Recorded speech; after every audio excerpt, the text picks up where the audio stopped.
ಗೋಳಿಪುರ ಗ್ರಾಮದಲ್ಲಿ ವಿಜೃಂಭಣೆಯಿಂದ ನಡೆದ ಮಂಟೇಸ್ವಾಮಿ ಕೊಂಡೋತ್ಸವ.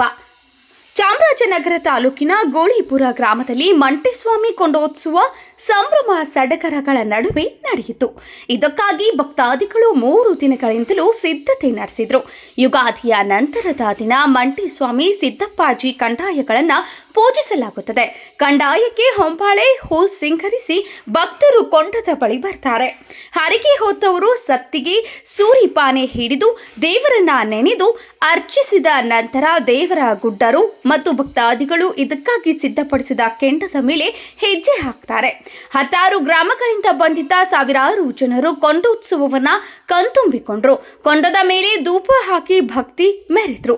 ರಾತ್ರಿ ನಡೆಯುವ ಉತ್ಸವದಲ್ಲಿ ದಲಿತರು ಮನೆ ಮುಂದೆ ದೇವರ ಉತ್ಸವ ಮೂರ್ತಿಗೆ ತಂಬಿಟ್ಟು ಮತ್ತು ಕಡ್ಲೆಪುರಿ ಆರತಿ ಎತ್ತುವ ಮೂಲಕ ಭಕ್ತಿ ಮೆರೆದ್ರು. ಮಂಟೇಸ್ವಾಮಿ ದೇಗುಲದ ಚಪ್ಪರದ ಮೇಲೆ ಬೇವಿನ ಎಲೆ ಮತ್ತು ಚಿಗುರು ಎಸೆದ ಕೊಂಡೋತ್ಸವ ಸಂಪನ್ನಗೊಳಿಸಿದ್ರು. ಕೊಂಡೋತ್ಸವದ ನಂತರ ಮಾರನೆಯ ದಿನ ಶ್ರೀ ಮಂಟೇಸ್ವಾಮಿ ಹಾಗೂ ಸಿದ್ದಪ್ಪಾಜಿ ಅವರ ಕಂದಾಯಗಳನ್ನು ಮೆರವಣಿಗೆ ಮಾಡಲಾಗುವುದು ಎಂದು ಗ್ರಾಮಸ್ಥರು ತಿಳಿಸಿದರು.